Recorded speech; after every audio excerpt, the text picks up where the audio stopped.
Welcome back to Strength and Health for Life, where we go over volumetric dieting.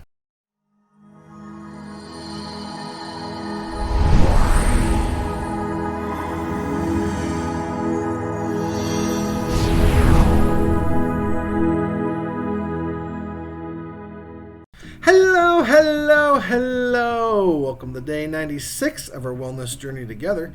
Before we begin, we ask that you smash that like button down below, subscribe to this channel, click the notification bell so you receive all alerts, and watch the video all the way through. Also, if there are any topics you'd like to see in this channel, please leave your suggestions in the comment section below.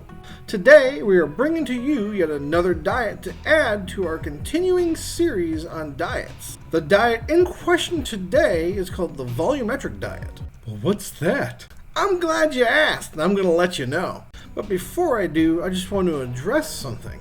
These days, things are hard for a lot of people. Many people are losing jobs and losing the security that they had, especially when it comes to their health. So I'm assuming that you're working out to lose weight like I and many other people are. So if you were to accidentally seriously injure yourself while you're working out, could you afford that? If the answer is no, then you need to take control of your own income in your own time. So if you'd like to take control of your own income in your own time to create a better life for yourself like I am, take action now and click the first link in the description to learn how. So, volumetric dieting. Volumetric dieting is a relatively new kind of diet strategy. It involves eating things that fill you up as fast as possible with the lowest calorie count, and then getting the calories and nutrition that you need from the rest of your food. Foods are divided into 4 categories. The foods in category 1 you can eat freely because they have almost 0 calories and they tend to have a lot of fiber to fill you up fast. This category contains your non-starch fruits and vegetables, non-fat milk, water, and broth-based soups. Now, the category 2 foods you'll still eat a lot of, but you'll still want to have certain proportions. The foods contained in this category are your starchy fruits and vegetables, grains, legumes, and low-fat meats. Your low-fat meats will include fish, poultry with the skin removed, and cuts of beef that have the fat removed. The leaner the meat, the more into this category it fits. Your category 3 foods will be foods that you eat with caution. You're still allowed to eat them, they just need to be taken in smaller proportions. That's because these foods are higher in saturated fats and higher in refined carbohydrates and or sugars. This includes your fattier meats, your cheese, most breads, ice cream, and things like that. Your category 4 foods are extremely high density. They are not completely off limits, but you should only eat them occasionally. That's because they are high carb, high fat, and high in sugar. This includes butter, nuts, oils, crackers, cookies, and candy. This diet also encourages frequent eating as long as the meals fit the volumetric guidelines, which means they should be heavy on your group 1 and group 2 foods. This means 3 meals and up to 2 snacks a day. Also with this diet, keeping a food diary is encouraged. This means that you should be writing down the calories of what you eat, how much fat you're obtaining, and other nutritional values based on the meals that you eat. Also, exercise is a part of this plan as well. For this plan, it's recommended that you exercise 30 to 60 minutes most days of the week in order to encourage a healthy heart and healthy lungs. Well, this one sounds good. Yes, but it's not perfect. Again, there is no perfect diet plan, so there are some negative sides to this diet as well.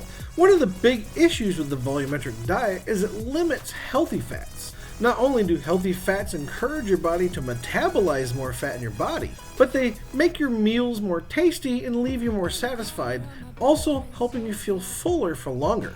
And any diet that restricts any entire food group actually leads to a shorter lifespan. The major food group that this particular diet restricts severely is your healthy fats. And a little side note, that's also why low-carb diets can be so dangerous. They can shorten your lifespan by completely restricting carbohydrates. Side rant done. Another downside is it can be very time-consuming. This is because you'll actually have to sit down and analyze all the food that you put on your menu. You'll need to determine the number of calories on your fresh food and how much fat and protein are contained. You would also need to determine what kind of fat there is and which ones are fit into the high, mid, and low density of both fat and calories. You'll need to determine how many carbohydrates they are and how many of the other nutrients are contained as well, because all of this is strictly regulated on this diet type. That doesn't sound like fun at all. No, it doesn't. In fact, that just makes it less likely that you'll stick with this diet permanently anyway, even if it didn't shorten your lifespan. The fact that it's so time-consuming just makes this diet less desirable and overly complicated. You shouldn't need a degree in theoretical physics to lose weight, or in this case, a doctorate in gastronomy. Excuse me, sir, why did you get your degree? To lose weight! Doesn't that sound ridiculous? And just to reiterate, the fact that it's that overly complex just reduces your chances at success and reduces the chances of you sticking with it over a long period of time anyway. You'll most likely find yourself slipping off this diet and yo-yoing back and forth constantly. And just for your information, do you want to know what the first sign of yo-yo dieting is?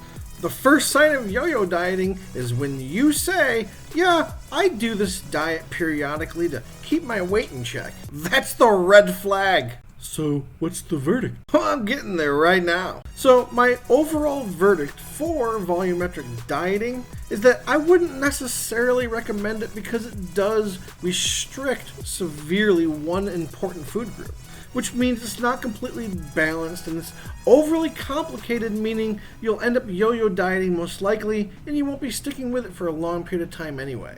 You're not really setting yourself up for habits that you can use for the rest of your life. Although the food groups they do include and have you eat large amounts of are completely healthy. It's the fact that they restrict that one food group that really makes it not quite balanced. As I've stated many times over, it's better to lose weight slowly and have habits that you can use for the rest of your life so you don't gain the fat back than it is to lose fat really quickly and end up having to yo-yo diet, which causes harm to your body. I will say that this diet is getting closer to what you should be doing anyway. But I don't see anything in the diet that says to remove processed foods altogether. Processed foods are not a food group. They contain food additives that can cause permanent damage to your body.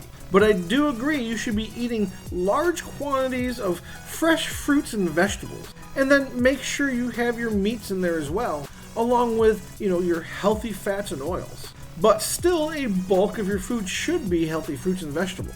Not only will this help fill you up, but they have vital nutrients to not only helping you lose weight, but to helping your body function properly anyway. But one of the most important keys to any success, whether it's financial or losing weight, is having someone to talk to when it comes to things like this or just helping to keep you motivated. So if you're looking for a weight loss community to help keep you motivated and accountable, or you're just looking for someone to be there for you along your weight loss journey, then please follow us on Facebook and join our Facebook group. Those links are at the bottom of the description. With all that said, stay safe, stay healthy, stay hydrated, and I'll see you in the next video.